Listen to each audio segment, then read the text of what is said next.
بسم الله الرحمن الرحيم. الحمد لله رب العالمين، والصلاة والسلام على أشرف الأنبياء والمرسلين نبينا محمد وعلى آله وصحبه أجمعين. أما بعد، د پیغمبر صلی الله علیه وسلم د مبارک سیرت د بیان د سلسله د الله رب العزت په توفیق سره روانه وه او خبره بالکل په اخرنۍ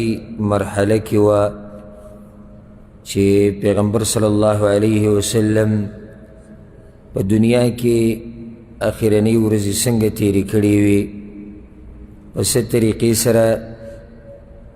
په هغه باندې هغه مرض شروع شو او هغه بیماري چې په هغې کې هغه د دنیا نه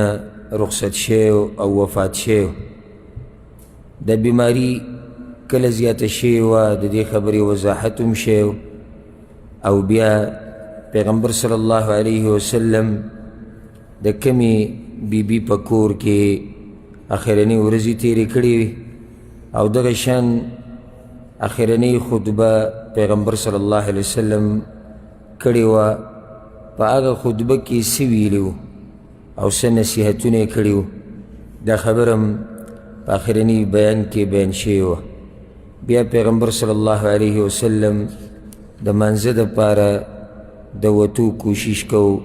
خو نشو وتی، نو بیا دا خبره عایشې رضی الله عنها ته وکړه چې ته ابوبکر صدیق رضی الله عنه ته ووایې چې هغه مونځ وکړي او دغه شان یو څو ورځې مونځ ابوبکر صدیق رضی الله عنه کو، خلکو د هغه په امامتۍ کې یو څو ورځې مونځونه کړي. په دې ځای باندې خبره ختمه شوې وه. خو د دې نه مخکې چې موږ دا خبره مخکې بوځو او یو دوه درې ورځې د پیغمبر صلی الله علیه وسلم په ژوند کې پاتې دي او د هغې باره کې خبره وکړو. دا خبره یاد ساتئ چې په څه باندې ځوان شوې په هغې به بوډا کېږي او په څه چې بوډا شوې په هغې به مړ کېږي او په څه چې مړ شوې قیامت په ورځ به په هغې راپاسې. صحیح حدیث کې دا خبره راغلې ده چې پیغمبر صلی الله علیه وسلم وایي څوک چې په څه مړ شي په هغې به د قیامت په ورځ راپاسي. هغه سړی هغه صحابي چې د حجة الوداع په موقع باندې وفات شوی او موږ د حجة الوداع په واقعه کې هغه تفصیل ذکر کړی چې څنګه وفات شوی. نو پیغمبر صلی الله علیه وسلم وی دی دغه احرام کې خښ کوي فإنه یبعث یوم القیامة ملبیه، دی به د قیامت په ورځ راپاسي او دی به تلبیه وایي. د چا چې د پیغمبر صلی الله علیه وسلم سره محبت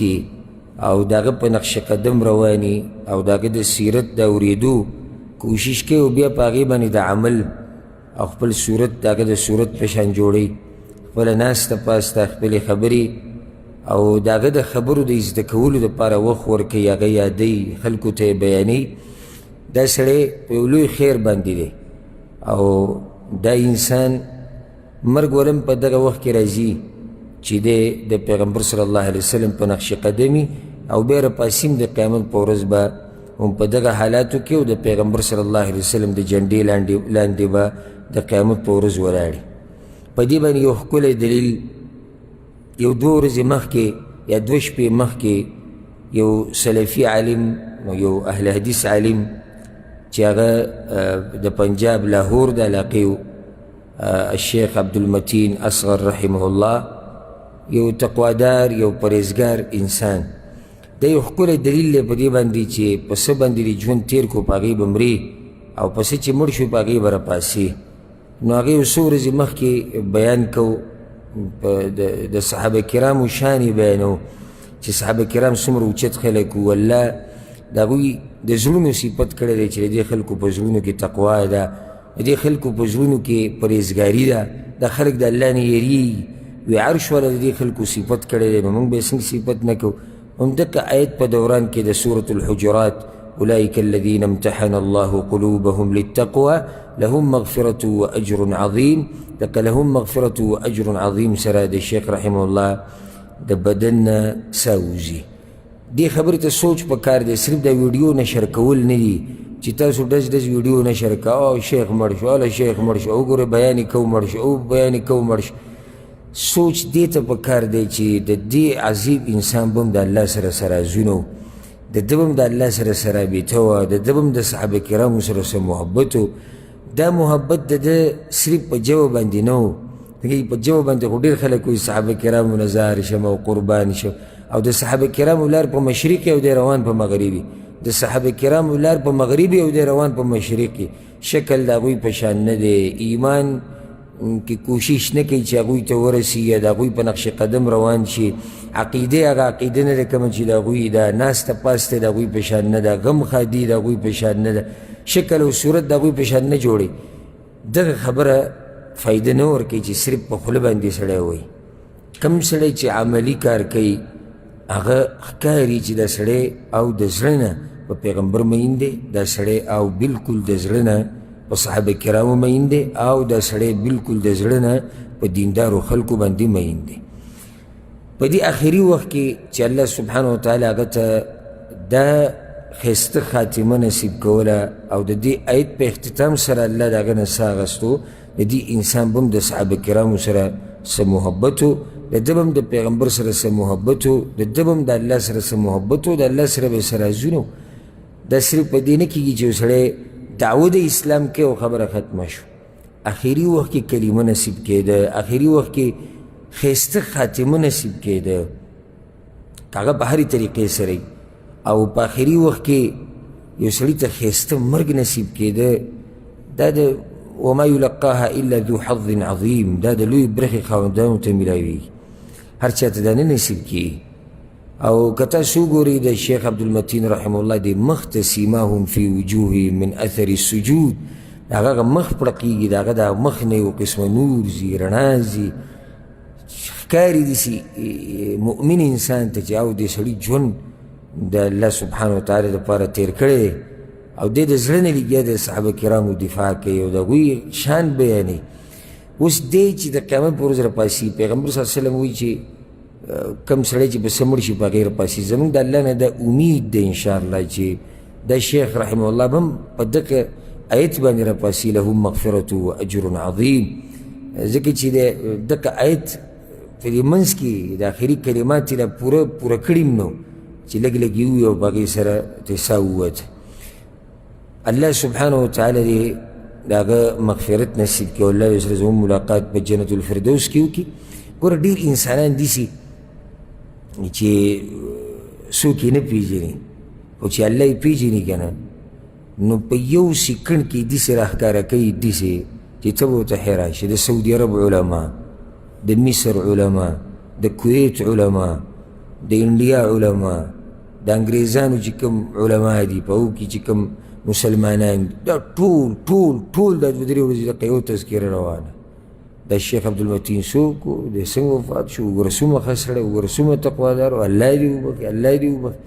دا هغه سړی دی چې په اسمانونو کې مشهور و، او چې کوم سړی په اسمانونو کې مشهور وي که نه، که دی په ځمکه کې مشهور هم نه څه پروا نه کوي، الله یې مشهور کړي.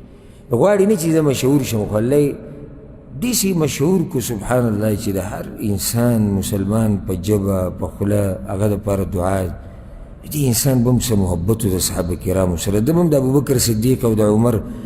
او د علي او د عثمان رضی الله عنهم او د نورو صحابه کرامو سره به د محبت و. هغه دلیل په هغه محبت چې دی د کور نه راوتی په دې نیت ته چې زه به د صحابه کرامو دفاع کوم او د هغې دپاره ځان تیار کړی او راغلی او د هغې په منځ کې دې ساه ووتو. د دې پیغمبر سره دا محبت او د ده د سیرت بیانول او اورېده، دا یو سرسري حده پورې مه ساتئ، بلکې دې ته دننه کوزېده غواړي، او دننه کوزېده داسې چې ته د دې پیغمبر صلی الله علیه وسلم دپاره خپل هر څه قربان کړي. وخت، مال، بچی، خواهشات، مزی، خوب، هر څه چې څه مخې راځي د پیغمبر نه قربان. تا ته الله سبحانه وتعالی ښایسته خاتمه نصیب کوي او د دې پیغمبر په تابعدارۍ کې به وفات شي. ښایسته خاتمه یوازې دا نه دی چې ستا په خوله به کلمه راځي یا آیت به راځي. ډېر نیکان داسې مړه شوي دي چې هغوی په آخري وخت کې نه کلمه ویلې ده نه آیت ویلی. داسې هم ډېر نیکان خلک مړه شوي، ښه لوی لوی علما، امامان د دین مړه شوي دي، آخري وخت کې کلمه نه ده ویلې او نو ته د قرآن آیت ویل نصیب شوي. خو د هغه حالاتو ته وګوره آخري وخته پورې دی څنګه و. وی آخري وخته پورې خو دی د پیغمبر په لاره مضبوط روان و. به دې ته ښایسته خاتمه وایي چې ته د آخري وخته پورې د پیغمبر په لاره روان یې، ته د آخري وخته پورې په توحید یې، ته د آخري وخته پورې د الله سره محبت کوې، ته د آخري وخته پورې د الله منې، ته د آخري وخته پورې د پیغمبر منې. دې ته ښایسته خاتمه وایي. لازم نه ده په دې خبره ځان پوه کوي، لازم نه ده چې یو سړی به د زنکدن په وخت کې کلمه وایي یا آیت وایي یا حدیث وایي بس دی ښایسته خاتمې والی. نه، ښایسته خاتمې والی هغه څوک دی چې دی د مرګه پورې په دین باندې مضبوط ولاړي. دی له مرګ راشي او په ده کې تبدیلي نه راغلي. الله د صحابه کرامو مبارک څه وایي؟ وما بدلو تبدیلا. هغوی کې څه د دین په باب کې به هغوی کې تبدیلي نه راغلي بلکې هغوی ترقي کړې ده په دین کې. د نن نه سبا غوره دي، د سبا نه بل سبا غوره دي. دا د هغوی دینداري وه او داسې به ته ډېر میلاو شي چې نن ګزاره کوي سبا له هېڅ نه دی، بل سبا له هېڅ نه او دینداري ختمه شي. ورور دا مې یو تنبیه درکړه درس په اوله کې چې که څوک دا وایي چې ما ته ښایسته خاتمه میلاو شي او په داسې حال مړ شم چې الله رانه راضي، نو د دې پیغمبر لار مضبوط رانیوه پکار دي. او د دې پیغمبر لار چې مضبوط راونیوه که نو دې کې قرآن هم راغی، حدیث پکې هم راغی، صحابه کرامو سره محبت، دا ټولې خبرې په دې کې دننه راشي. موږ دا خبره اخرنۍ ذکر کړې وه چې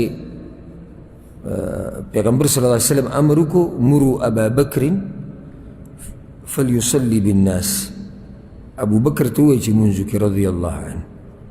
نو څو ورځې امامتي هغه کړی و. د مرګ نه 3 ورځې مخکې پیغمبر صلی الله علیه وسلم وصیت وکړو صحابه کرامو ته. په صحیح مسلم کې د حدیث دی د جابر بن عبدالله رضی الله عنهما وایي چې سمعت رسول الله صلی الله علیه وسلم قبل وفاته ب3 ایام. ما وایي د پیغمبر صلی الله علیه وسلم نه دا خبره اورېدلې ده د هغه د مرګ نه 3 ورځې مخکې. وایي دی وی لا يموتن أحدكم إلا وهو يحسن الظن بالله عز وجل. په تاسو کې یو سړی مړ نشي مګر په داسې حال کې چې هغه په الله باندې ښایسته ګومان ساتي. دې کې پیغمبر صلی الله علیه وسلم 2 خبرو ته اشاره وکړه. یوه د الله د رحمت نه به نه امیده کېږي نه.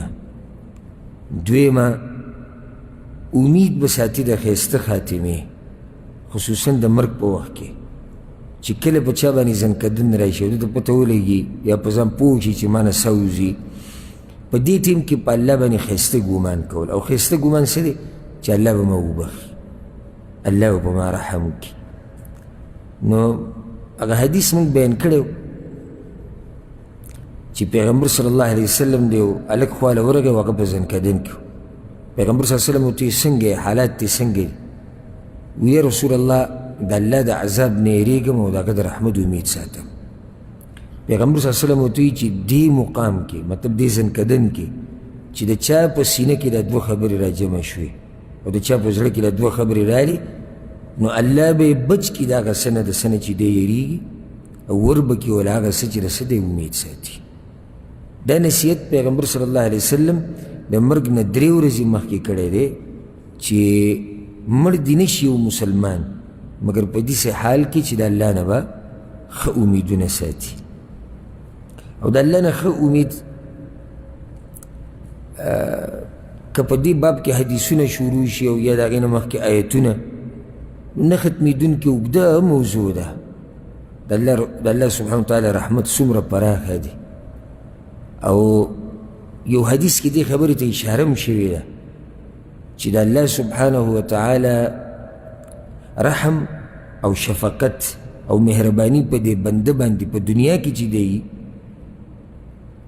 د دې نه زیاته مهربانی او شفقت د الله سبحانه وتعالی په بنده باندې هرې چې کله د هغه ته مړ کېښودی شي. یو انسان یو مسلمان چې په دنیا کې ګرځي او د ده بدن کار کوي او بچي دي ورسره او ښځه ده او مال دی او ناسته پاسته ده او په ده باندې الله څومره مهربانه دی. وکان بالمؤمنین رحیمه. چې کله دا انسان لاسونه یې کار پرېږدي، خپې یې کار پرېږدي، بدن یې کار پرېږدي، سترګې یې کار پرېږدي، هر څه ترې لاړ شي ختم شي، بچي یې پرېږدي په قبر کې، ښځه یې پرېږدي، مور پلار یې پرېږدي، نو بیا ستاسو څه ګمان دی چې هغه رب چې په ژوند کې په ده باندې مهربان و نو د مرګ نه بعد په ده نه مهربان. د الله نه ښایسته امیدونه او په الله باندې ښایسته ګمان. ما یو ملګري ته دا خبره کوله، د هغه والد صاحب وفات شوی نو ډېر زیات خفه و. ما ورته ویل ګوره حدیث کې راځي پیغمبر صلی الله علیه وسلم وایي چې یو سپین ږیری الله تعالی سوچت کې الله له حیا ورځي. یو سپین ږیری چې الله تعالی سوچت کې الله له حیا ورځي او دا سپین ږیری ژوندی دی ګورې او بچي ورسره هم دي او هر څه دي. نو ما ستاسو څه خیال دی چې دا سپین ږیری دغه الله ته به دې قبر کې یوازې پرېږدو نو بیا به ورسره هغه څه معامله کوي چې کله دا سپین ږیری ژوندی او هغه ته الله سوچت کې هغه الله له حیا ورځي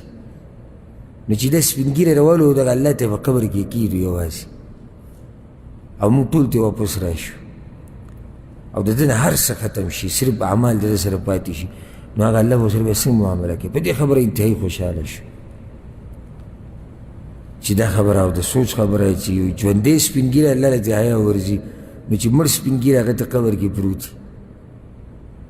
او هېڅ پکې هم نه وي، دغه شان پروت بدن، نو الله به ورسره بیا څنګه معامله کوي. نو د الله نه ښایسته امیدونه. زمونږ رب ډېر رحیم او کریم رب دی، ډېر کریم او رحیم رب دی،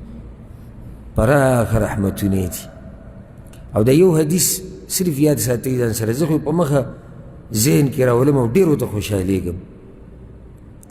پیغمبر صلی الله علیه وسلم وایي د ځمکې او د اسمان د پیدایش نه مخکې الله یو کتاب ولیکو او په هغه کتاب کې هر څه ولیکل چې څه د قیامته پورې به کېږي. په هغه کتاب کې یو خبره، هغه کتاب کوم ځای کې دی؟ وایي د الله سره د عرش په خوا کې. هغه کتاب کې وایي الله یو دا خبره لیکلې ده چې زما رحمت زورور دی زما په غضب باندې. په هغه کتاب کې یو دا خبره م الله لیکلې ده،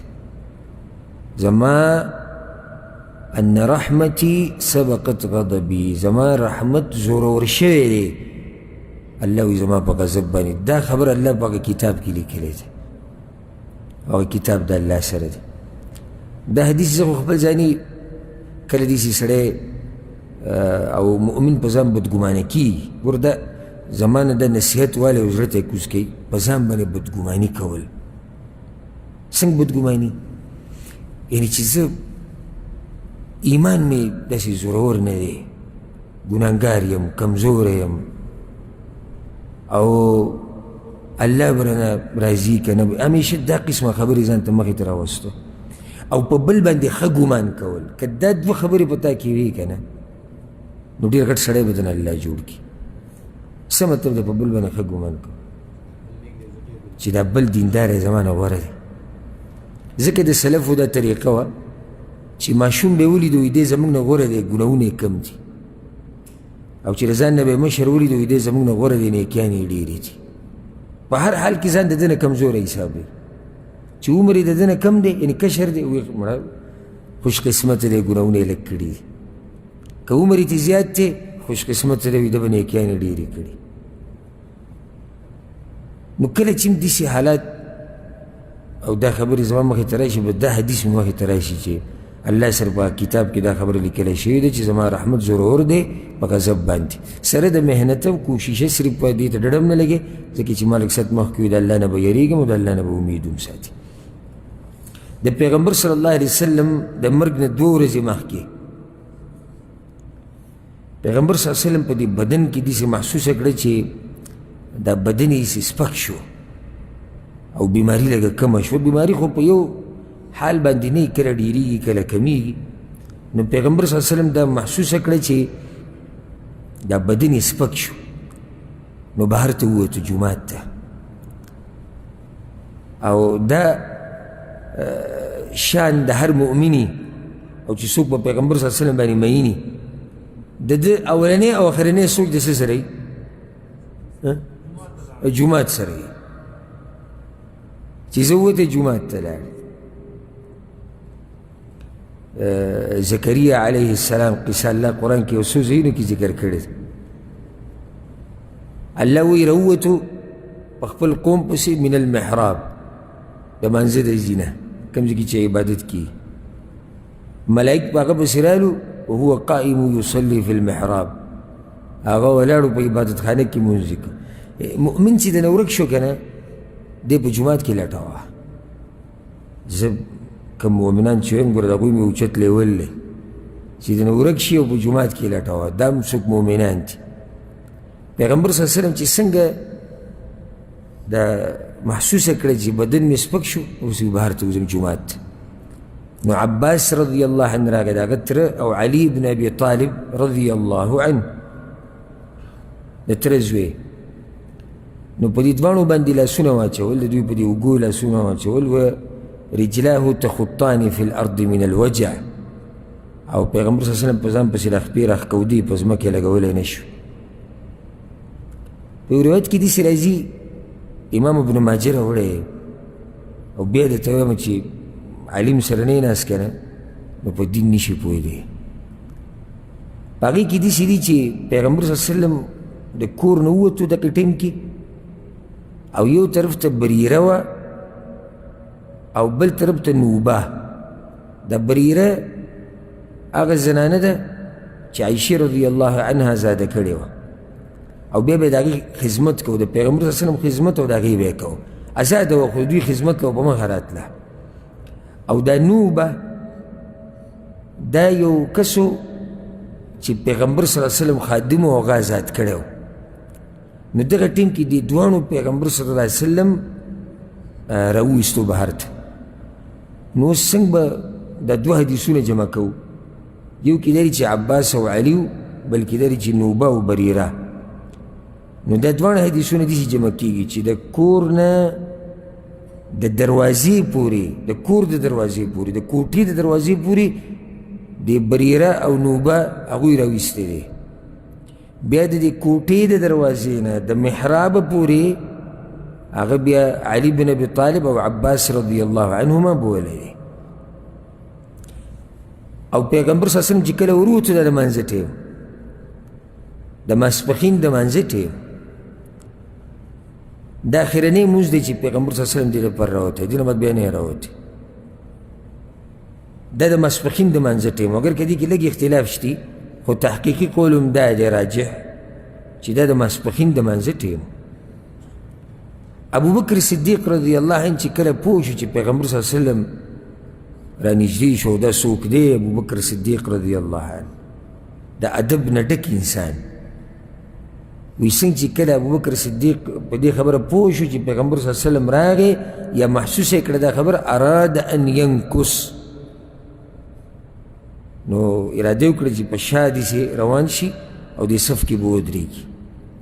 فاومع الیه النبي صلی الله علیه وسلم ان مکانک، پیغمبر صلی الله علیه وسلم ته اشاره وکړه نه نه په دې خپل ځای ودرېږي. او پیغمبر صلی الله علیه وسلم عباس او علي ته وی رضی الله عنهما، وی ما د ابو بکر صدیق رضی الله عنه ګس لاسته کېنوئ. نو پیغمبر صلی الله علیه وسلم په ناسته باندې مونځ وکړو، او امامو ابو بکر صدیق رضی الله عنه ولاړو. ابو بکر صدیق رضی الله عنه به د پیغمبر صلی الله علیه وسلم د مانځه تابعداري کوله، او خلکو به د ابو بکر صدیق رضی الله عنه د مانځه تابعداري کوله. د پیغمبر صلی الله علیه وسلم آواز کمزور او د هغه آواز شاته نه رسېدو، ناسو شاته صحابه کرامو ته نه ښکارېدو. هغه چې به کله تکبیر ووي، ابو بکر صدیق رضی الله عنه به په زوره تکبیر ووي، شاته صحابه کرامو به واورېدوم او ابو بکر صدیق به یې لیدوم. نو ابو بکر صدیق د پیغمبر د مانځه تابعداري کوله، او خلکو د ابو بکر صدیق رضی الله عنه د مانځه تابعداري کوله.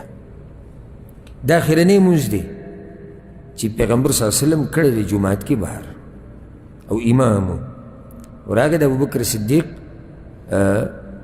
ګس طرف ته کېناست. ولې ګس ته کېناست؟ ځکه چې مقتدي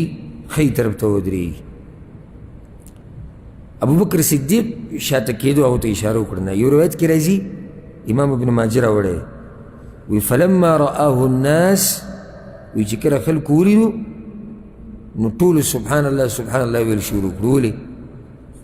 ابوبکر صدیق ته یې ویل چې لکه راشاته شي. هغه په خپل هم راشاته کېدو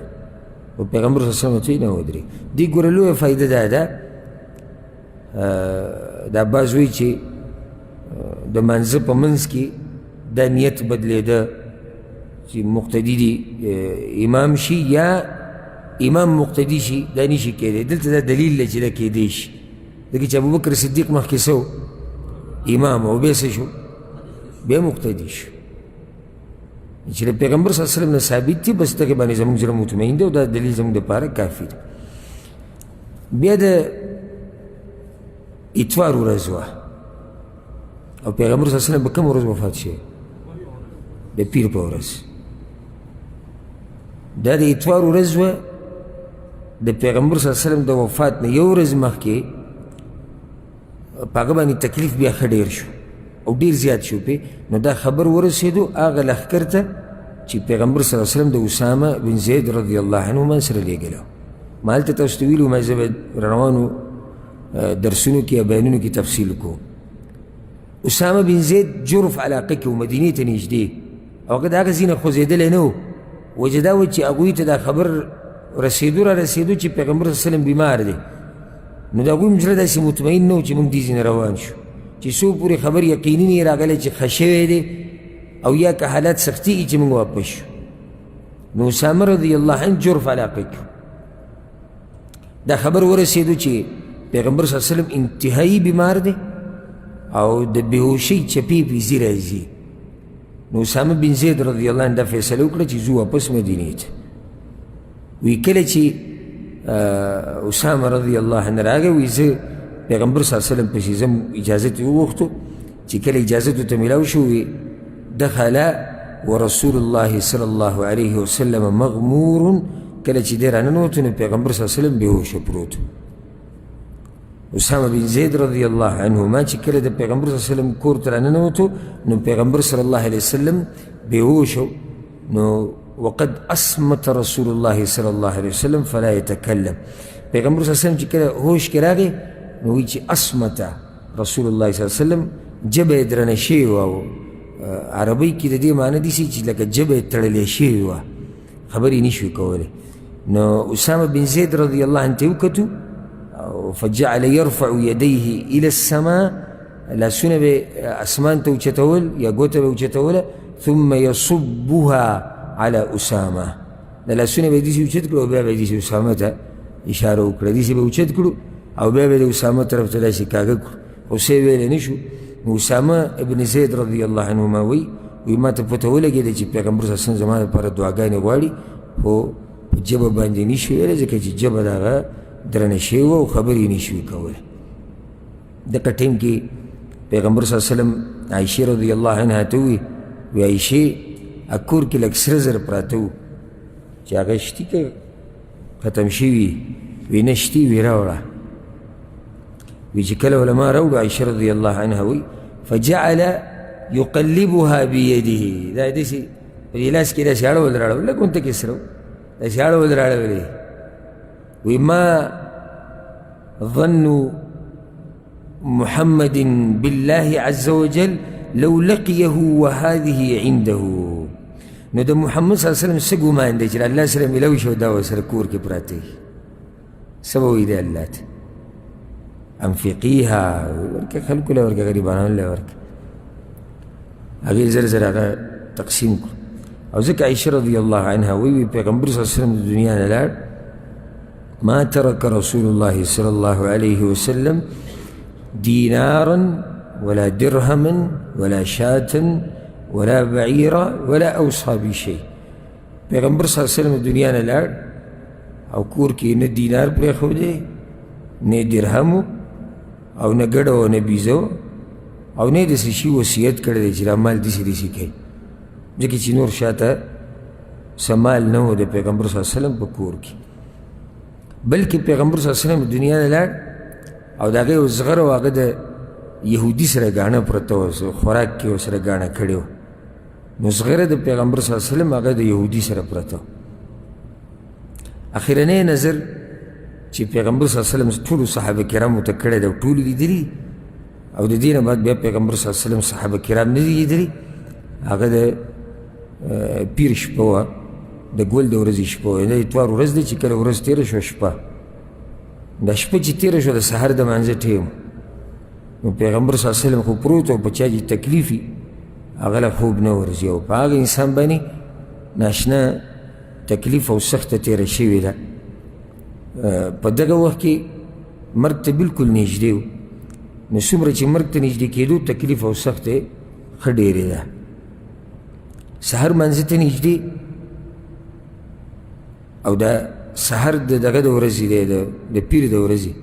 یعنې په کومه ورځ چې پیغمبر صلی الله علیه وسلم وفات شوی، دغه شپې له پورې ډېر تکلیف تېر شو، روایت کې راځي ډېر انتهایي تکلیف په پیغمبر صلی الله علیه وسلم باندې تېر شوی د پیر په شپه باندې. سحر د مانځه ټیم چې شو او د ارمانونو ډک زړه دیزي کې ارمان هم ډکه دی چې پیغمبر صلی الله علیه وسلم زړه کې دا دي چې زه وتی وی او ښه وی او د ملګرو دپاره مې امامتي کړی وی او د دوی سره ناست وی، دوی سره مې خبرې کړی وکان امر الله قدرا مقدورا، الله چې څه په تقدیر کې لیکلي هغه کېږي. انس ابن مالک رضی الله عنه وی موږ د سحر په منځه ولاړو او د پیر ورځ وه، فكشف النبي صلى الله عليه وسلم ستر حجرة عائشة رضي الله عنها، نو پیغمبر صلی الله علیه وسلم د عائشې رضی الله عنها د کوټې چې کومه لار وه جومات ته په هغې باندې یو پرده را ځوړنده وه، هغه پرده یې اوچته کړه، ینظر الینا، موږ ته یې کتو او دا د پیغمبر صلی الله علیه وسلم اخرنی نظر و ملګرو ته، د دې نه بعد بیا ملګري نه دي لیدلي او ملګرو هم د دې نه بعد بیا ژوندی نه دی لیدلی، دا د پیغمبر صلی الله علیه وسلم اخرنی نظر د صحابه کرامو ته او خوشحاله شو ډېر پیغمبر صلی الله علیه وسلم او دا کتوی دې دپاره چې که سبا له زه نه یم نو چې دوی سهار مانځه کېږي که نه یې، که سبا له زه نه یم د دوی د ایمان به دغه شاني و که نه به یې، که سبا له زه نه یم نو د دوی د جهادونه محنتونه به یي او که نه به یي. نو پیغمبر صلی الله علیه وسلم چې کله دا پرده اوچته کړه او صحابه کرام یې ولیدو، دا هغه صحابه کرام دي چې د پیغمبر صلی الله علیه وسلم د وفات نه بعد د ټولې دنیا ته دا دین د دوی خور کړی دی، دوی رسولی، او چې د پیغمبر صلی الله علیه وسلم د مدرسې نه فارغه شي او د هغه د تربیت نه فارغه شي، هغه به هم څه وکړي. پیغمبر صلی الله علیه وسلم کوټه کې دی منزل نه شي راوتی، خو صحابه کرام منزل راځي او دا جومات ډک او بل صحابه کرام به اکثر دی جومات خواوشا کې دغه ورځې تېرولې، د پیغمبر صلی الله علیه وسلم حال احوال به معلومول او هغه وخت انتظار به یې کوو چې کله به پیغمبر صلی الله علیه وسلم راوځي او موږ سره به خبرې کوي، ځکه چې عادت و ورسره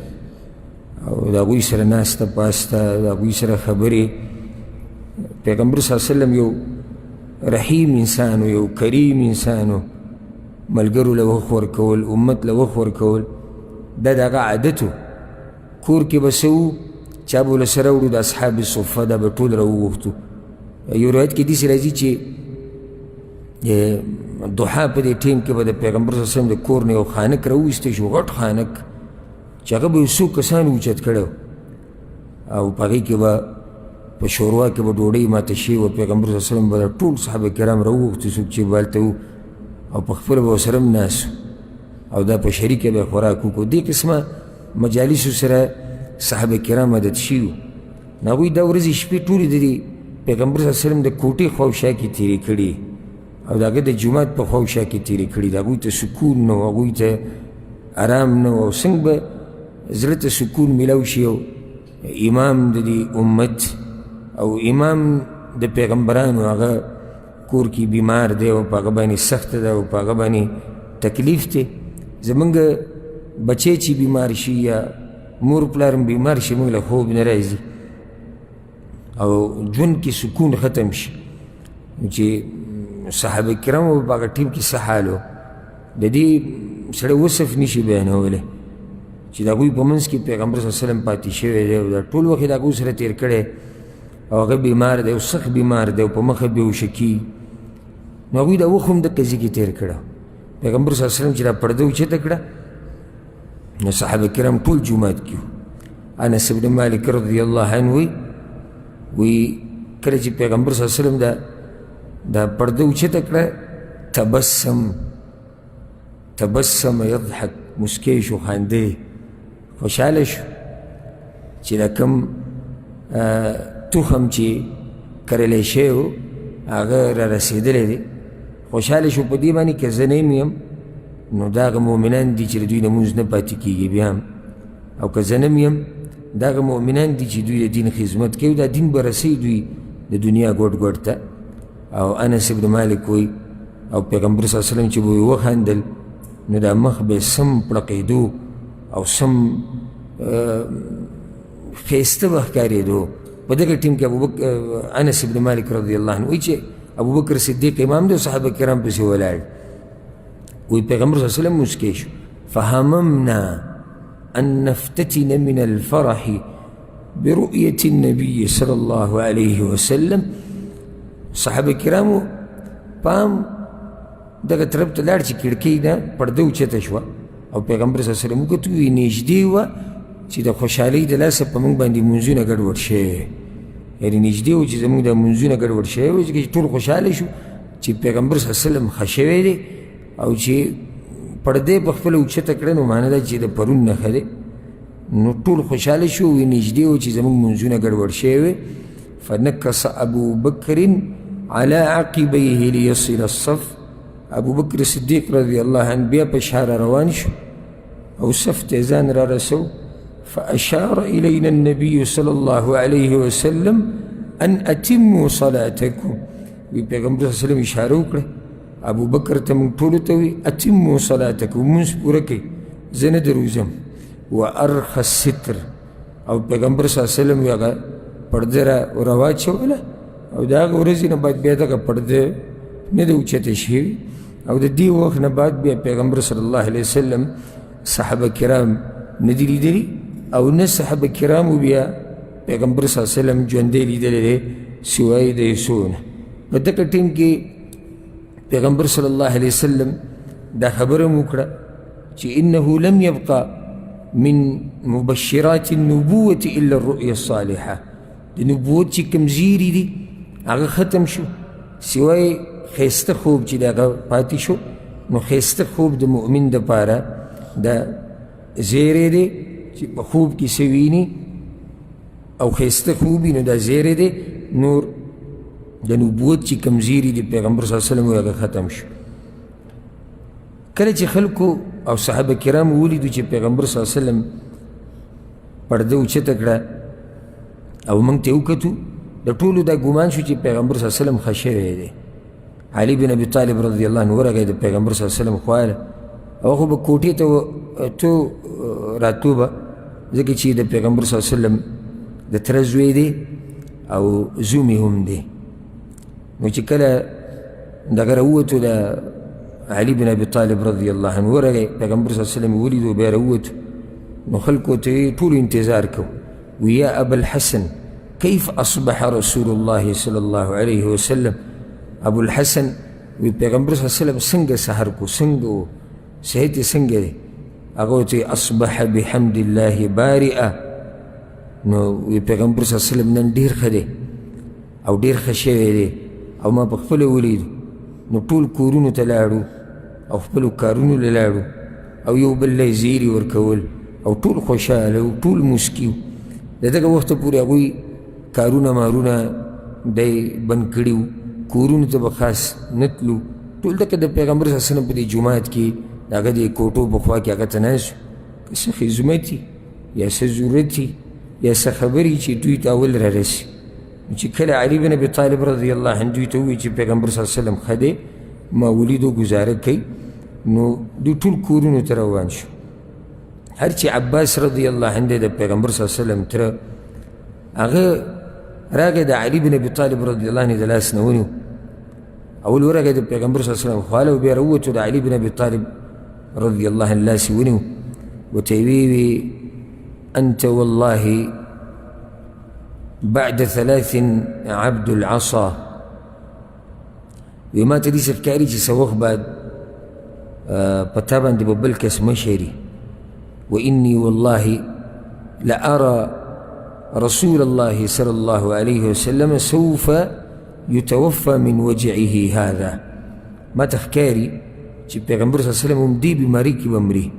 إني لأعرف وجوه بني عبد المطلب عند الموت. زه د عبد المطلب د بچو مخونه پیژنم کله چې په هغوی باندې مرګ راشي، او په دې زه پوهېږم، زما په دې کې تجربه ده. نو د پیغمبر صلی الله علیه وسلم د مخ مبارک نه هم داسې ښکاري چې هم دې بیمارۍ کې به وفات کېږي. بیا ورته ځي چې ځو د پیغمبر صلی الله علیه وسلم نه تپوس وکړو چې یا رسول الله که تاسو دې دنیا نه لاړ شئ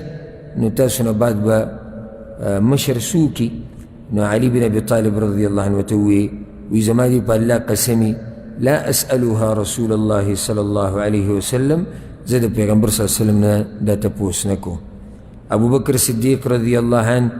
راغی په پیغمبر صلی الله علیه وسلم پسې سحر مانځه نه بعد ویې لیدو،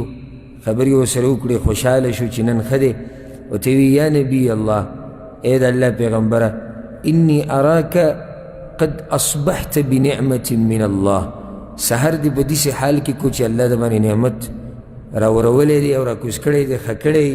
د الله فضل دی د باندې. کما نحب لکه څنګه چې موږ غواړو. والیوم یوم بنت خارجه، او نن د خارجه د لور، خارجه د بله ښځه ده، خارجه لور د بله ښځه ده چې هغه په صنح علاقه کې اوسېده، او دا صنح مدینې ته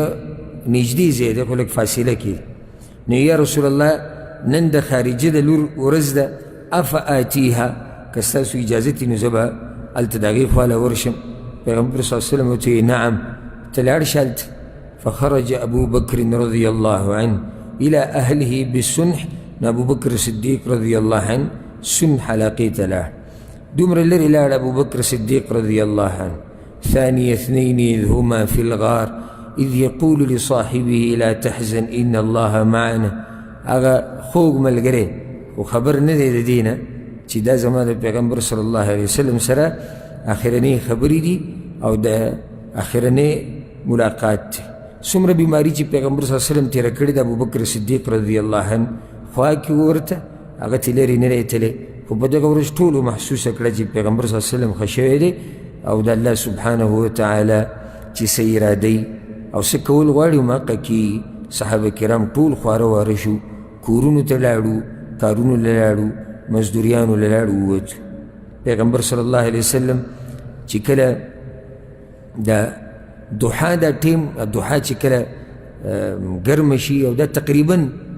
د علماو دې کې اختلاف دی چې پیغمبر صلی الله علیه وسلم څه وخت کې ساه وتی دی، خو د ټول اقوال چې راجمع کړي نو نږدې دا ده چې پیغمبر صلی الله علیه وسلم د زوال نه مخکې، یعنې ماسپښین د منځه ټیم چې داخلېږي د دې نه څه وخت مخکې پیغمبر صلی الله علیه وسلم وفات شوی. نو څومره چې دا وخت نږدې کېدو د ساه وتو ده او د پیغمبر صلی الله علیه وسلم تکلیف ډېرېدو، او هغه د عایشه رضی الله عنها په کوټه کې او خدمت ته هغه ناسته وه، نورې بیبیانې او فاطمه رضی الله عنها چې د پیغمبر صلی الله علیه وسلم لور وه هغه ورسره هم ناسته وه. او دا د پیغمبر صلی الله علیه وسلم په بچو کې دقه یوه لور د هغه ژوندۍ پاتې شوې وه، د هغه په ژوند کې نور د هغه لوڼه او د هغه زامن خو په وړوکوالي کې وفات شوي دي، او لوڼې چې دي هغه هم د هغه په ژوند کې وفات شوي، سوای د فاطمه رضی الله عنها نه. او پیغمبر صلی الله علیه وسلم په دې باندې انتهایی مینو او دومره پې مینو. یو حدیث کې راځي چې کله به فاطمه رضی الله عنها د پیغمبر صلی الله علیه وسلم کور ته راله او پیغمبر صلی الله علیه وسلم په طلایي باندې ناست و، نو هغه به پاڅېدو، د دې تندی به یې ښکل کو او په خپل ځای باندې به یې کېنوله او دا به یې وي وی دا زما د جسم ټوکړه ده، څوک چې دا تنګی هغه ما تنګی، او څوک چې دا خوشحالی هغه ما خوشحالی. نو دغه سخت وخت کې فاطمه رضی الله عنها د هغې په خوا کې ناسته وه، او انسان هسې که تصور وکړي چې دومره عظیم انسان د دنیا نه ځي، او کومه لور چې په هغه ډېره مینه ده او هغه پې ډېر مین ده، هغه ورسره خوا کې ناسته وه، څه احساسات به و د هغې، او سخته پې ډېرېده. نو چې کله ولیدو چې زما د پلار وخت په وخت بېهوشه کېږي او سخته پې ډېرېږي او د نورې برداشت ونه شو، نو دغه ټیم کې دا ووی وا کربابته، هلې وی زما پلار باندې سخته ده.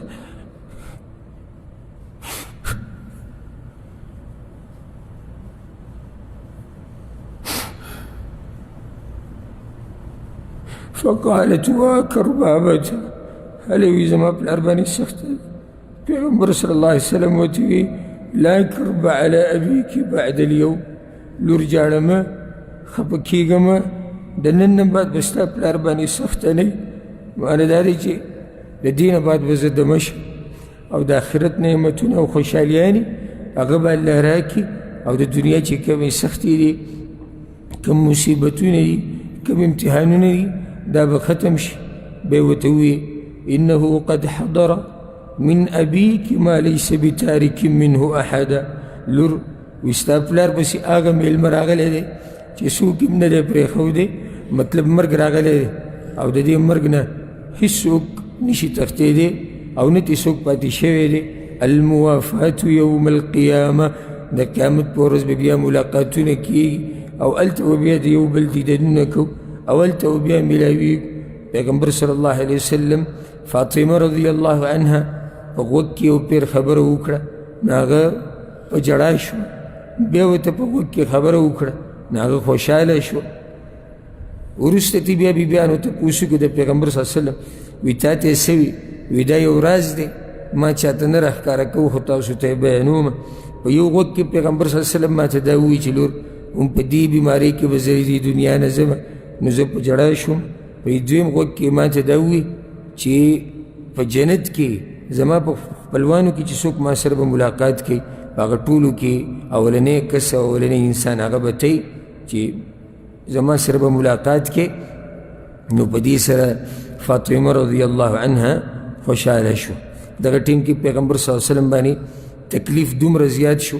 او د هغه زهر و اثر او د هغه زهر و تکلیف راښکاره شو کومې چې خوړلي وو په خیبر کې. او موږ د دې تفصیل ذکر کړی و چې د خیبر په غزا کې یو زنانه راغلې وه، او پیغمبر صلی الله علیه وسلم له غوښه ورکړې وه، په هغه غوښه کې زهر و. نو پیغمبر صلی الله علیه وسلم په دغه ټیم کې عایشې ته ویوي یا عایشه ما ازال اجد الم الطعام الذي اکلت بخیبر، عایشې خیبر کې چې ما کومه غوښه خوړلې وه اوس هم هغه تکلیف محسوسومه. فهذا اوان وجدت انقطاع ابهري من ذلك السم، دا رګونه مې سم شلیږي تکلیف د لاسه. او ابهر دا هغه رګ ته ویلی کېږي چې دا په دې ملا کې راغلی او د دې زړه سره د دې تعلق یې وي، دغه رګ مې وي سم پړسېدلی دی، سم تکلیف دی راباندې. علما وی ځکه چې پیغمبر صلی الله علیه وسلم ته الله سبحانه وتعالی شهادت هم نصیب کو، نو ځکه پې دا تکلیف په دې ځکې راښکاره شو. امام ابن القیم رحمه الله په کتاب زاد المعاد کې دا خبره کړې ده، وی د دې زهر و اثر الله کمزوری کو، خو چې کله یې مرګ را نږدې شو د پیغمبر صلی الله علیه وسلم هغه اثر زیات شو، ځکه چې الله هغه له د شهادت مقام ورکو. یو روایت کې راځي امام احمد امام حاکم راوړی دی، یو زنانه ام مبشر رضی الله عنها، ام مبشر راله پیغمبر صلی الله علیه وسلم پسې په دقه سخته کې ورته وی بابي و امي یا رسول الله، زما مور پلار دې په تاسو قربان شي ای د الله پیغمبره، ما ته خو هم اکه خوراک ښکاري هغه تا چې په خیبر کې خوړلی و، ځکه چې د دې زوی بشر بن البراء هغه هم د پیغمبر صلی الله علیه وسلم نه وفات شوی، د پیغمبر صلی الله علیه وسلم نه مخکې وفات شوی، دقې د لاسه. نو ورته وی یا رسول الله ما ته خو ستا دا تکلیف هم د هغې غوښې د لاسه ښکاري تاسو چې خوړلې وه. پیغمبر صلی الله علیه وسلم ورته وی وانا لا اتهم غیره، او زه هم دقه ویمه چې دغه خوراک د لاسه ماته اوس تکلیف ډېر شوی دی. هذا اوان انقطاع ابهري، دا وخت داسې ماته ښکاري لکه زما دا رګونه چې شلیږي، زما په دې رګونو کې رګونه مې را پړسېدلي دي او سوځي او تکلیف پې ډېر دی. همدغه دوران کې چې پیغمبر صلی الله علیه وسلم باندې دا زنکدن شروع شو او سخته پې ډېرېده. عایشه رضی الله عنها وی پیغمبر صلی الله علیه وسلم زما په دې سینه باندې سر یې ښودی. عبدالرحمن ابن ابي بکر الصدیق رضی الله عنهما، د ابوبکر صدیق زوی عبدالرحمن، هغه راننوتو د پیغمبر صلی الله علیه وسلم نندارې له. وفي يده سواك رطب يستن به،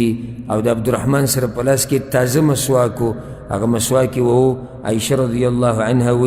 وی پیغمبر صلی الله علیه وسلم ته چې مو کتو، وی هغه عبدالرحمن ته کتو خو څه یې ویلی نه شو. وی ما ته پته ولګېده انه یحب السواک، چې د پیغمبر صلی الله علیه وسلم زړه کېږي چې دا مسواک ووایي. وی ما ورته وی آخذه لک، یا رسول الله ستاسو دپاره یې ترې راوالم. فاشار رسول الله صلی الله علیه وسلم برأسه النعم، پیغمبر صلی الله علیه وسلم خبرې نشو کولی، خو دا سر یې وخوځو چې او ماله یې ترې راواله. نو ما د عبدالرحمن نه مسواک راواغستو. وی ما ورته چې کله مې وله ورکو نو هغه ډېر سخ و، په خوله کې نشو وهلی. وی ما ورته وی الینه لک یا رسول الله، پوس یې کم دله، نرم یې کم ستا دپاره. فاشار برأسه النعم، وی بیا راته په سر اشاره وکړه چې او پوس یې که. فاخذته فقضمته حتى لینته ونفضته وطیبته، خمې پاک کو، پوس مې کو او بیا مې وله ورکو. فاستن به، په دې غاښونو کې مسواک و. فما رأيت رسول الله صلى الله عليه وسلم استن استنانا قط احسن من، ما چې د پیغمبر صلی الله علیه وسلم په ژوند کې نه و لیدلی چې دومره جوور مسواک یې وهلی او دومره ښایسته طریقې سره یې وهلی لکه څنګه چې د مرګ په دې زنکدن کې پیغمبر صلی الله علیه وسلم مسواک و. وجه د هغې دا وه چې پیغمبر صلی الله علیه وسلم ته پته وه چې د الله سره ملاقات دی، د الله مخې ته تګ دی، نو چې په داسې حال کې د الله مخې له لاړ شم چې بلکل صفا سوتره یم. آخري وخت کې پیغمبر صلی الله علیه وسلم مسواک و. عایشه رضی الله عنها وی وبین یدیه رکوة فیها ماء، او یو لوښی مې ایښودی پیغمبر صلی الله علیه وسلم خواته، په هغې کې اوبه پرتې وې، نو یې په هغه اوبو کې به یې لاس وردننه کو. فیمسح بهما وجهه، دا لاسونه به په دې اوبو کې دننه کړو او بیا به په دې مخ راښکودو او دا به ووایي لا اله الا الله ان للموت سکرات، یقینا د مرګ ډېره زیاته سختۍ. په مخه به دا خبره کوله او یو کپړه ورسره پرته وه، هغه یې په دې مخ باندې اچولې وه. کله به یې دا مخ پټ کو، کله به یې ښکاره کو، او کله به یې لاسونه پرې راښکودو لمده، ځکه چې تکلیف پې ډېر و. او دقه به یې وي ان للموت سکرات، د مرګ خو ډېره زیاته سختۍ. وی دا لاس یې اوچت کړی او دقه یې وي چې فی الرفیق الاعلی، په آخري وخت کې دقه وي فی الرفیق الاعلی، یالله هغه اوچت ځای مې په کار دی چې هلته پیغمبران دي، هلته صدیقین دي، شهدا دي، صالحین دي. وی دا خبره یې کوله او دا لاس یې ورسره اوچت کړی حتی قبضه، نو دا ساعت یې ووته ومالت یده، او د پیغمبر صلی الله علیه وسلم هغه ګوته او لاس کته راولیدو. په یو روایت کې راځي وقد اخذته بحه، وقد اخذته بحه، وقد اخذته بحه. وی په دې آخري وخت کې د پیغمبر صلی الله علیه وسلم د اواز بوغ شو، څه چې وی زه پې نه پوهېدم، خو چې غوږ مې ورته کېښودو نو دقه یې وي مع الذین انعم الله علیهم من النبیین والصدیقین والشهداء والصالحین، یالله د هغه خلکو سره مې ملګری که چې تا به انعام کړی دی په پیغمبرانو کې، په رښتینو کې، په شهیدانو کې، په نیکانو خلکو کې. وحسن اولئک رفیقا. عایشه رضی الله عنها وی پیغمبر صلی الله علیه وسلم چې کله د تکلیف د زنکدن په ډېرو، نو ما د هغه د لاس راواغستو او د هغه په دې بدن به مې وهو او دا دعا او ذکر به مې وي اذهب البأس رب الناس واشف انت الشافي لا شفاء الا شفاؤک شفاء لا يغادر سقما. وی دا ذکر مې وي، دا دعا مې غوښته او د پیغمبر صلی الله علیه وسلم لاس مې د هغه په بدن باندې راښکودو. فانتزع یده من یدي، نو دا لاس یې زما د دې لاس نه راښ کو او دی وی اللهم اغفر لی یا الله ما وبخې واجعلني مع الرفیق الاعلى هغه اوچت مجلس ته مې بوځي د نیکانو خلکو مجلس ته مې بوځي وی فذهبت انظر وی بیا مې ورته کته وکتو سی نه وي فاذا هو قد قضى نو چې کله مې وړه کړو نو ساعت یې وتې وه یو روایت کې راځي كنت مسندته الى صدري وی زما دې سینه باندې سر یې ښودو وی یو لوښی راوغوښتو فلقد انخنث في حجري وی زما په دې غیږه کې وو او دا اندامونه یې داسې سپک شو او بیزانه شو فما شعرت انه مات او ما ته پته نه وه چې ساعت یې وتې ده او چې کله ما پیغمبر صلی الله علیه وسلم ته وکتو نو د هغه نه ساه وتې وه یو روایت کې راځي امام احمد راوړی دی وی پیغمبر صلی الله علیه وسلم په دې آخري سخته کې زما په دې اوږه باندې سر یې ښودو اذ مال رأسه نحو رأسي وی دا سر زما د دې سر طرف ته مایله شو را پرېوتو نو وی زما دا مطلب و چې پیغمبر صلی الله علیه وسلم به په خپله اراده باندې دا سر زما دې سر ته را نږدې کړی فخرجت من فيه نطفة بارده نو د دې خولې نه یو یخه قطره راووته فوقعت على ثغرة نحري هغه بلکل زما په دې سینه باندې ولګېده فاقشعر لها جلدي نو د هغې سره زما په بدن باندې ویښته ودرېدو فظننت انه غشي علی ما وی چې بیا بېهوشه شو خو چې کله ما وخوځو نو پیغمبر صلی الله علیه وسلم وفات شو او دی وی توفي في بيتي وفي يومي زما په کور کې وفات شو وبين سحري ونحري او زما د سینې او د مرۍ په منځ کې وفات شوی دی وان الله جمع بين ريقي وريقه عند الموت او زما لاړې الله وی د پیغمبر د لاړو سره د مرګ په وخت کې نږدې کړې وي یو روایت کې راځي وی کله چې تساوته او دا سر یې زما په دې سر راولېدو او د خولې نه یو قطره زما په دې سینه راوبهېده فلما خرجت نفسه لم اجد ريحا قد اطيب منها وی سا چې ترې ووته په دې کور کې سمه خوشبو شو داسې خوشبو چېرته ما په ژوند کې نه وه محسوسه کړې بیا وایي چې پیغمبر صلی الله علیه وسلم مې سملو او نورو ښځو له مې خبر ورکو او د هغه سر مې په بالښت باندې کېښو نورو ښځو ته مې آواز وکړو چې راشي د پیغمبر صلی الله علیه وسلم نه ساه وتې ده په دې طریقې سره د پیغمبر صلی الله علیه وسلم د بدن نه ساه ووته هغه بدن هغه پاک بدن چې د هغې په شان پاک بدن دې دنیا ته نه راغلی دی او نه به راشي د هغه پاک بدن نه روح وته د الله طرف ته راضیة مرضیه په داسې حال کې چې الله ترې راضي و د الله نه راضي و او هغه انسان چې ټول هر څه قربان کړي د دین دپاره شاته ترې نه مال پاتې شو نه دینار نه درهم نه بچی سوای د فاطمې رضی الله عنها نه شاته ترې پاتې شو هدایت شاته ترې پاتې شو ایمان شاته ترې پاتې شو شریعت شاته ترې پاتې شو علم شاته ترې پاتې شو یو امت هغه امت چې هغه په ټولو امتونو کې غوره دی شاته ترې پاتې شو صحابه کرام هغه صحابه کرام چې هغوی بیا د امت مشرتیا کړې ده عایشه رضی الله عنها وایي د پیغمبر صلی الله علیه وسلم لاس راولید کوم لاس یې چې اوچت کړی د اسمان طرف ته په دې سره هغه غټ زړه ودرېدو چې هغه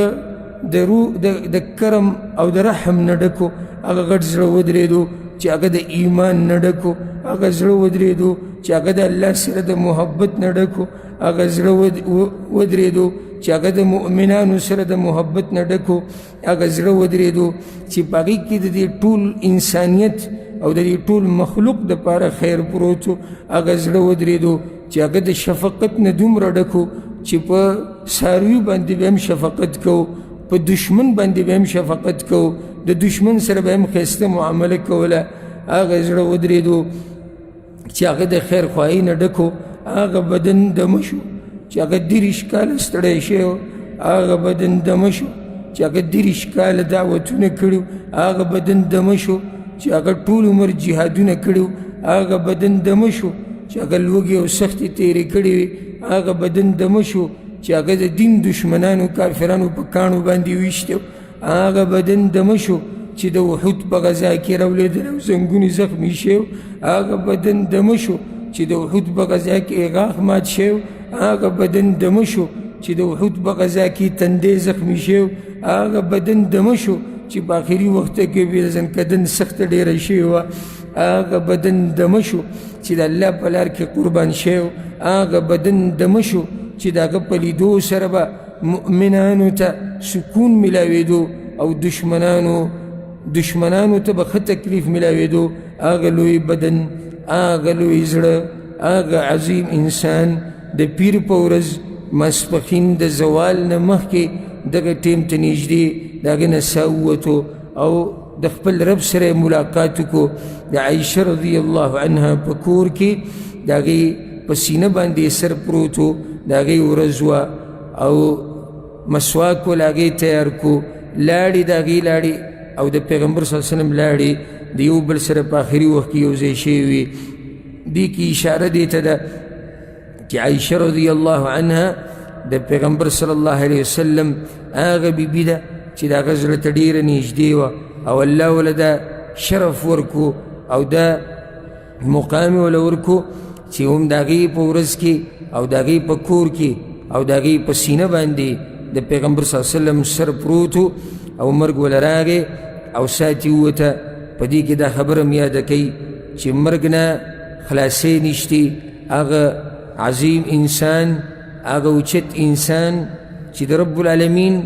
په دې مخلوقاتو کې یو مخلوق دومره نه دی خوښ لکه څومره چې پیغمبر صلی الله علیه وسلم خوښ دی هغه عظیم انسان هم د دنیا نه تللی دی په هغه باندې مرګ راغلی دی مرګ هغه میلمه دی چې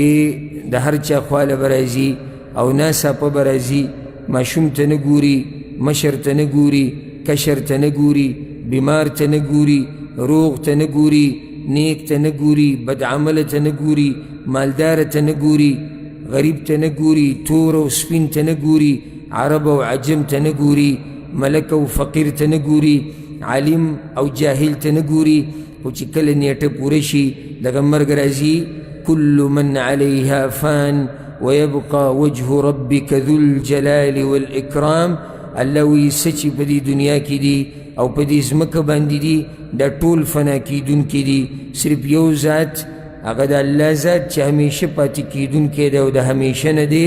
كل نفس ذائقة الموت هر نفس به د مرګ د خوند سکي او په هغه نفسونو کې یو نفس د پیغمبر صلی الله علیه وسلم نفسو چې هغه هم د مرګ د خوند سکلی دی او د دنیا نه په دې طریقې سره تللی دی په کومه ورځ چې پیغمبر صلی الله علیه وسلم وفات شو نو دا ورځ د ګل ورځ وه یا د پیر ورځ د ربیع الاول میاشته وه د ربیع الاول میاشت وه او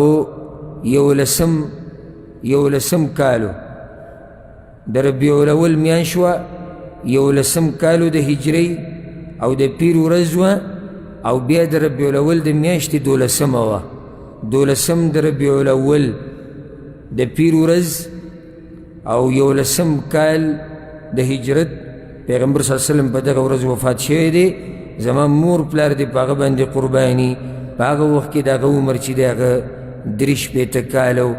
63 کاله په عمر کې پیغمبر صلی الله علیه وسلم د دنیا نه تللی دی او موږ دا خبره ذکر کړه چې دا مسله څه نه څه اختلافي دی چې پیغمبر صلی الله علیه وسلم کله وفات شوی دی خو راجح قول دا دی چې ټولې خبرې پرې راجمع کېږي هغه دا چې پیغمبر صلی الله علیه وسلم د زوال نه لږ ساعت مخکې ماسپښین د منظر داخلېدو نه لږ ساعت مخکې یا دغه وخت د داخلېدو نه مخکې وفات شوی دی او چې کله دا خبر په مدینه کې خور شو صحابه کرامو باندې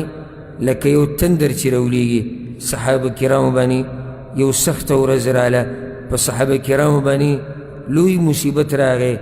د هغه صحابه کرامو به څه حالي ما تاسو ته دا واقعه بیان کړې وه چې یو کس د پیغمبر صلی الله علیه وسلم په خوا کې ناست و وی یا رسول الله کور ته ځمه که اجازت یې پیغمبر صلی الله علیه وسلم ورته ویې لاړ شه څه وخت بعد بیا راغی کېناستو بیا لږ ساعت بعد وی یا رسول الله کور ته ځمه که ستاسو اجازت یې پیغمبر صلی الله علیه وسلم ورته ویې لاړ شه لږ ساعت بعد بیا وی یا رسول الله لاړ او بیا راغی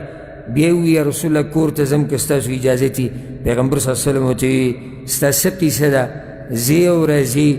اجازت والی لاړ شي او بیا راشي وی یا رسول الله کور ته لاړ شمه چې بیا نه راځم سبا به راشمه خو کور کې سوچ وکړمه که زما نه سوځي او دا پیغمبر ویننمه او یا د دې پیغمبر نه سوځي او زه ویننمه نو بیا د دغه یېرې نه بیا رامنډې کړم ستا دې مجلس ته د دغه مؤمنانو د هغوی به څه حال و چې کله هغوی ته دا خبر ورسېدو چې پیغمبر صلی الله علیه وسلم وفات شوی دی د عایشه رضی الله عنها په کور کې دی نور هغه خبرې نشي کولی نور یې زړه ودرېدلی دی نور د هغه بدن بې ساه دی نور د هغه په بدن کې روح نشتی نور د هغه عظیم انسان بدن په صادر کې پټ کړی شوی دی صحابه کرامو باندې یو ناشنا مصیبت راغی بعض د صدمې د لاسه داسې شو چې نه خبرې کولی شوې او نه خوځېدی شو نه ودرېدی شو نه سملاستی شو په خپلو ځایونو باندې دغه شان پاتې شو د بعضو نه پکې دومره سخته پرې راغله چې خبرې ترې ګډې وډې شوې بعض حیران شو بعضو رامنډې کړې د پیغمبر صلی الله علیه وسلم کور ته بعض د مسجد نبوي طرف ته روان شو او عمر بن خطاب رضی الله عنه مبارک راځي چې عمر بن خطاب راغی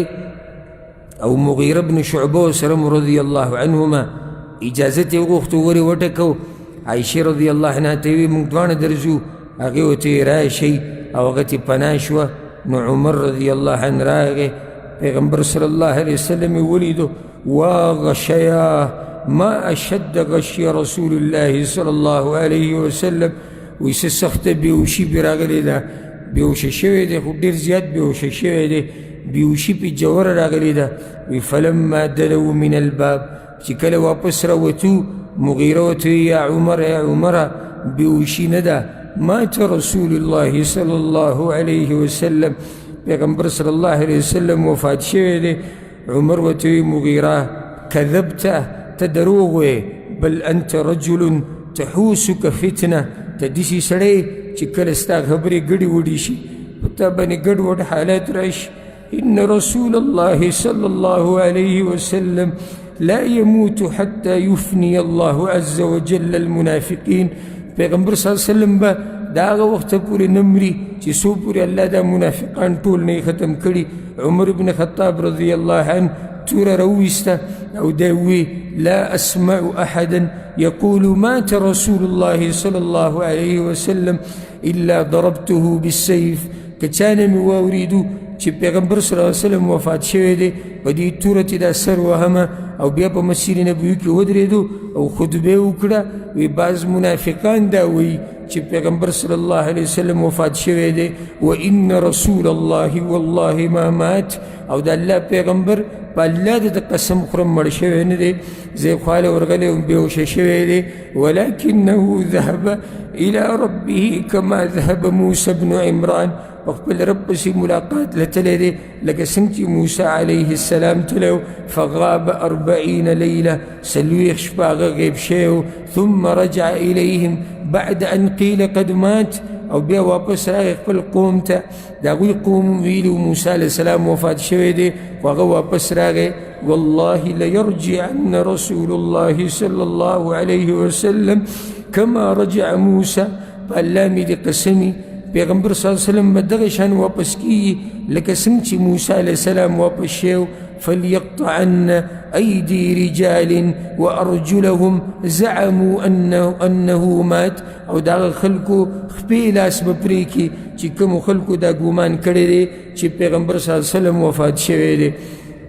ابو بکر صدیق رضی الله عنه سن حلاقې ته خبر ورسېدو هغه خوږ ملګري ته خبر ورسېدو د ټول ژوند ملګری د هجرت د لارې ملګری د سختو ملګری د قربانیانو ملګری